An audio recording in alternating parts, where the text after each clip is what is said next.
আমরা হয়তো বা পেশি শক্তি এবং মাসল পাওয়ারের যে রাজনীতি ওইটা থেকে বের হয়ে একটু মাথা অথবা আমাদের যে চিন্তা ভাবনাকে শানিত করে নতুন বাংলাদেশকে রিকনস্ট্রাক্ট করার যে কাজটা এটা এগিয়ে নিতে পারবো।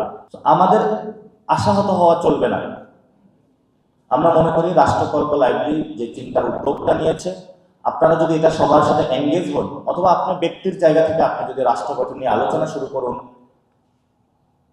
আমরা হয়তো বা পেশি শক্তি এবং মাসল পাওয়ারের যে রাজনীতি ওইটা থেকে বের হয়ে একটু মাথা অথবা আমাদের যে চিন্তা ভাবনাকে শানিত করে নতুন বাংলাদেশকে রিকনস্ট্রাক্ট করার যে কাজটা এটা এগিয়ে নিতে পারবো। আর যদি আমরা সবাই রায় দেই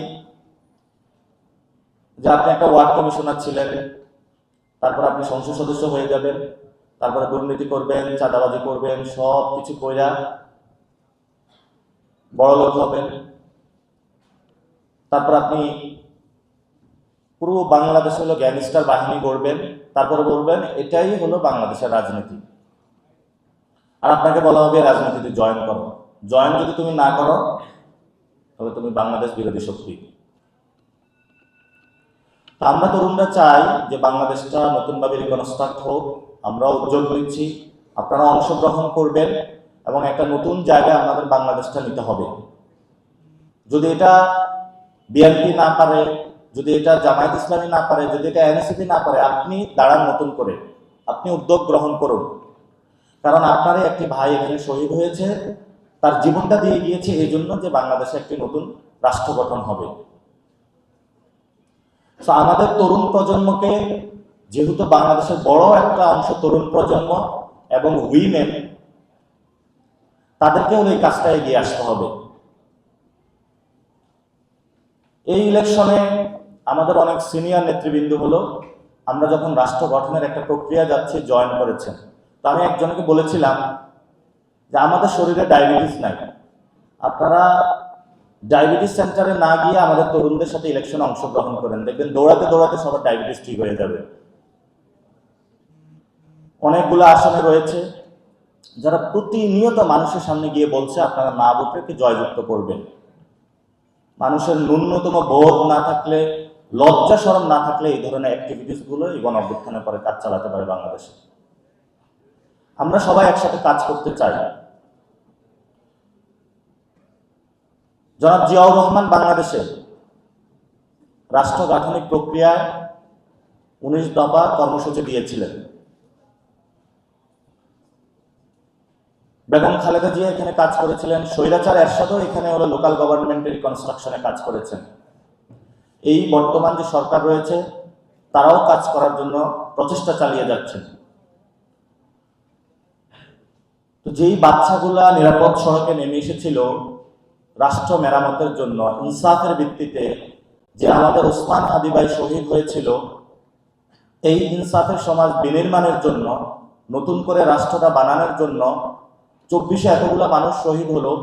যদি সত্যিকার অর্থে তাদের জীবনকে আমরা ধারণ করি, তাদের প্রতি শ্রদ্ধা পোষণ থাকে, তাহলে কে কোন দল করলে দলাদলি বাদ দিয়ে আমাদের রাষ্ট্র পুনর্গঠন প্রক্রিয়া অংশগ্রহণ জরুরি এবং এই নির্বাচনে গণভোটে হাতে জয় করে নিয়ে আসা সবার জরুরি। আমরা যারা তরুণ এবং ছাত্র সমাজ রয়েছি, আমরা মাঠে আন্দোলনে নেমেছিলাম, আমরা হলো ডাকাতদেরকে ঠেকিয়েছি, আমরা শেখ হাসিনাকে লাল কার্ড দেখিয়েছি। এখনো আমাদের সামনে বড় একটি চ্যালেঞ্জ এসেছে। এই চ্যালেঞ্জের দায়িত্বভার আমাদের তরুণ প্রজন্ম, ছাত্র ভাই এবং সমাজকে আমাদের সবাইকে নিতে হবে। যদি আমরা নিতে পারি তাহলে হয়তো বা পেশি শক্তি যারা বাংলাদেশকে যে স্বাস্থ্য ব্যবস্থা ঠিক করতে চায় না, তাহলে তার হলো টেন্ডারবাজি বন্ধ হবে। এডুকেশন সেক্টর ঠিক করতে চায় না, তাহলে দলের লোকদেরকে চাকরি দিতে পারবে না। বিকারুন্নেসা হলো কোনো বাচ্চা গার্জিয়ান যদি স্কুলে ভর্তি করাইতে যায় তাহলে এমপি সাহেবের ফোন ছাড়া তাকে ভর্তি করাইতে পারবে না।